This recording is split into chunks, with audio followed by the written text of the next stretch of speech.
Inabangan ng libo-libong investors sa Mindanao ang pagdating ni Emmanuel Amalillo, ang itinuturong utak ng multi-billion peso Aman investment scam. Pero naunsyami ang sanay pagbabalik niya sa bansa ngayong gabi dahil lumabas ang impormasyong Malaysian national at hindi Pilipino si Amalillo. Live mula sa NAIA, may report si Mariz Umali. Mariz. Jessica, hindi inaasahan maging ng mga otoridad na mauunsyami ang pag-uwi sa bansa ngayong gabi na itinuturong utak ng Aman Futures Investment Scam na si Manuel Amalillo. Hawak na daw kasi siya ng mga otoridad na sumundo sa kanya sa Kota Kinabalu sa Malaysia nang harangin ng Malaysian authorities itong si Amalillo dahil nga sa issue ng kanyang tunay na nationality. Bago mag-alas 8 ng gabi nakadakdasan ng lumapag sa NAIA Terminal 3, ang eroplanong sinakyan ang itinuturong utak ng multi-billion peso investment scam na si Emmanuel Amalillo. Mahigpit ang naging seguridad sa airport dahil itinuturing daw na high-risk detainee si Amalillo. Marami ang mga umantabay na security personnel kasama ang karagdagang puwersa ng PNP Aviation Security Group. Nauna nang ipinaliwanag ng Philippine Ambassador to Malaysia na si Ed Malaya ang planong pag-handover kay Amalillo ng Royal Malaysian Police sa Philippine authorities. I-escort si Amalillo diretso sa eroplano, iuupo siya ng RMP officers at doon na ang handover ni Amalillo sa ating police attaché. Yes.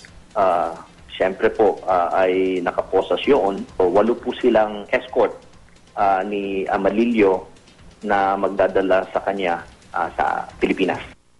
Pero bago pa man sumapit ang takdang oras ng pagdating ni Amalillo, sinabi ni NAIA General Manager Angel Honrado na naunsyami ang biyahe nito mula sa Kota Kinabalu, Malaysia. Hindi raw kasi napirmahan ng Malaysian authorities ang deportation papers ni Amalillo. So ano sir, hindi na dadating si Amalillo today? Yes. For what reason? Hindi I don't know. I'm not privy to that. I'm not privy. Pero you've called off the securities na, parang gano'n. Wala na. Paliwanag ng isang high-ranking official ng gobyerno na nakausap ng GMA News na hold ang mga papeles ni Amalillo nang lumabas ang report na isa siyang Malaysian national at hindi Pilipino. Hawak na raw ng grupo ng National Bureau of Investigation si Amalillo nang harangin sila ng isang senior Malaysian official. Kailangan daw munang ayusin ng Malaysia ang ilang bagay kaugnay ng kaso ni Amalillo na naaresto kamakailan dahil sa pagdadala ng peking passport at ID. Kung totoo raw na Malaysian national si Amalillo, baka matagalan pa bago siya maibalik sa Pilipinas. What is clear is that our NBI team with Mr. Amalillo were about to board already the plane. They were stopped. I think the police commissioner, they have no choice. Kasi ang sabi either, hindi talaga namin ibibigay si Mr. Amalillo. It's either you leave, you can stay, or you can leave. Sa Pagadian City, nakaabang na ang libu-libong investors sa pagdating sana ng itinuturong utak ng Aman Futures Scam. May mga humahabol pa sa pagsasampa ng reklamo laban sa mga opisyal ng Aman Futures Group sa pag-asang maibabalik ang kanilang pera matapos maaresto si Amalillo. Lahat kami gusto namin may balik kahit yung capital lang kasi pinaghirapan din namin yun. May ilan namang hindi na raw hahabulin ng pera basta makamit nila ang hustisya. Mabuti nahuli na siya para malaman yung totoo. Kung nandun ba sa kanya talaga yung pera na na-invest namin kina Nunoy.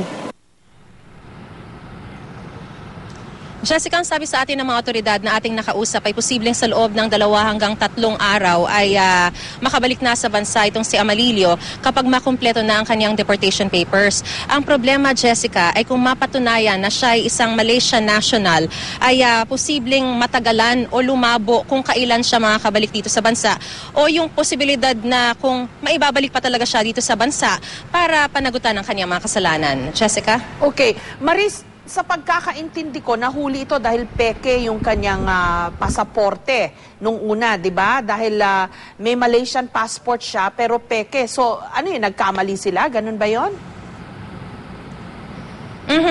Ang lumalabas, Jessica, ay nahuli siya. May mga information tayong nakukuha na posibleng yung Malaysian name ba na nakasulat o nakasaad sa kanyang passport.